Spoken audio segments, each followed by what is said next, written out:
దాని తర్వాత అక్కడే జంపింగ్, శ్వాస తీసుకొని పైకి లేవాలి, కింద వరకు వదిలేయాలి.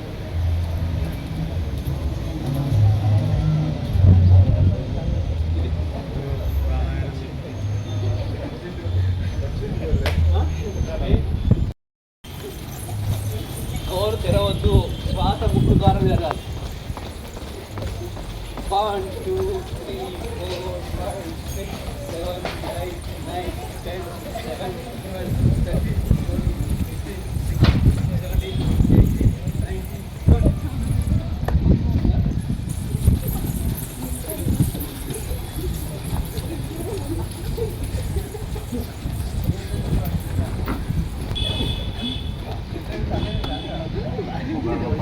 మనం తిప్పడం. ఎడమవైపు వాల్తాను, కుడివైపు వాల్తాను.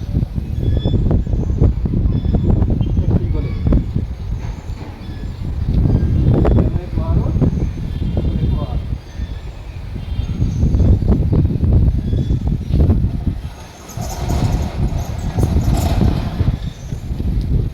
తర్వాత మోకాలు తిప్పాలి. ఎడమవైపు వాల్తాను, వాల్తాను. ఎడమవైపు వారు.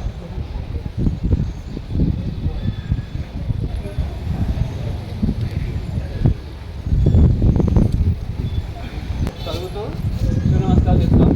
దీంట్లో 12 ఆసనాలు ఉంటాయి. ఒక్కొక్క ఆసనానికి ఒక పేరు. ఇది చేస్తే మన వినాల గ్రంథులు ఉన్నాయి కదా, పిట్టుడు, థైరాయిడ్ అన్నీ, అవన్నీ కూడా స్టిమ్యులేట్ అయ్యి ఆరోగ్యంగా ఉంటాయి. ఎక్సర్సైజ్ చేద్దాం. ఎలా చేయాలో ఇంత శ్వాస పీలుస్తూ వెనక్కి ఎంత వంగగలుగుతుందో దీన్ని అర్థం కఠినాసనం అంటారు. ఇది 2. మూడవది పాదహస్తాసనం. 4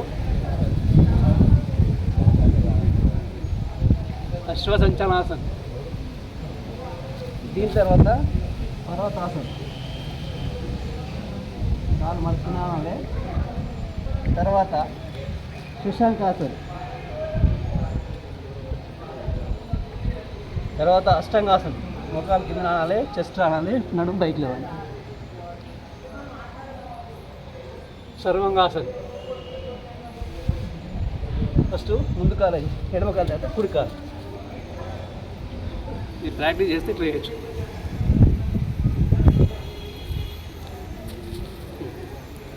పాదహస్తాసనం ఇలా చేయాలి.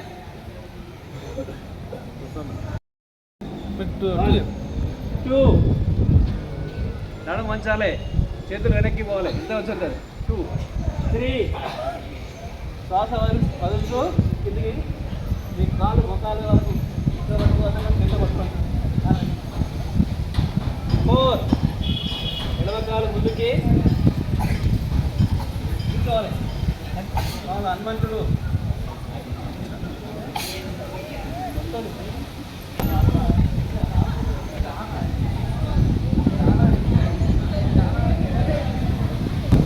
5. పర్వతాసన్. చాలు మొత్తం పైకి వెళ్ళాలి. పాదాలు తినాలి. పాదాలు తినాలి.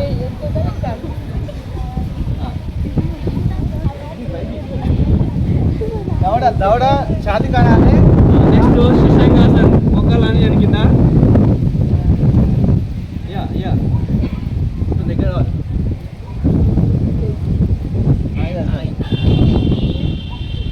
శశాంకాసన్.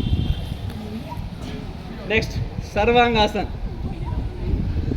చెస్ట్ ఆనియాలి, మోకాలు అనాలి, నడుము పైకి లేవాలి.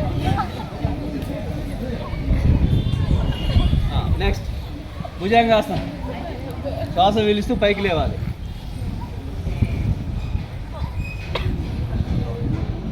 నెక్స్ట్ చంద్రాసనం. మళ్ళీ ఎడమ కుడికాలు ముందుకి, ఎడమకాలు వెనక్కి.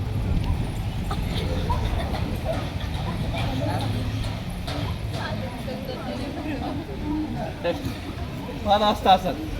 ఎడమ కాళ్ళని ముందుకు కుడి కాళ్ళ దగ్గర తెచ్చి శ్వాస పీలుస్తూ పైకి లేచి మళ్ళీ నమస్కారం స్థితి. ఇది 12. మళ్ళీ కుడి కాళ్ళతో 12 వేస్తే ఒక సూర్య నమస్కారం అవుతుంది. శ్వాస మొత్తాన్ని వదిలేయాలి, మళ్ళీ మనం తీసుకోవాలి. స్టార్ట్ చేద్దామా?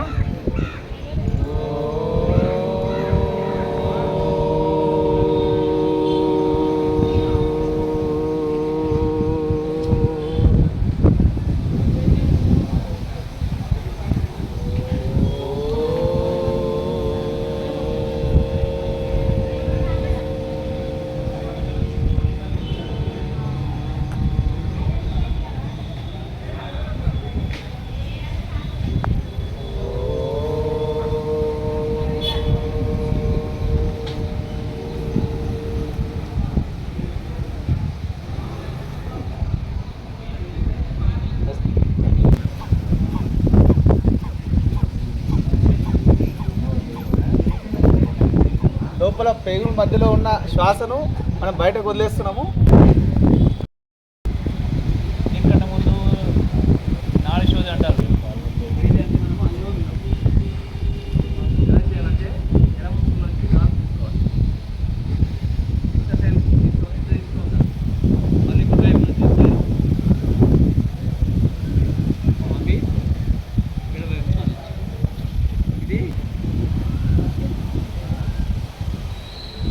కుర్చీ బొటనవేలుతోని కుడి ముక్కును ఎడమ ముక్కరంధ్రం నుంచి గాలిని పీల్చాలి.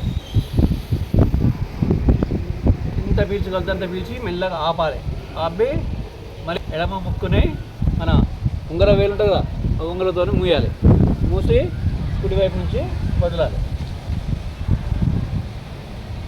మళ్ళీ కుడి ముక్కు నుంచి శ్వాస పీలుస్తూ ఆపి ఎడమ ముక్కు నుంచి వదలాలి.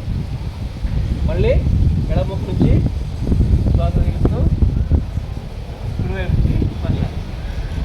దీన్ని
పదకొండవ ప్రపంచ యోగా దినోత్సవ శుభాకాంక్షలు.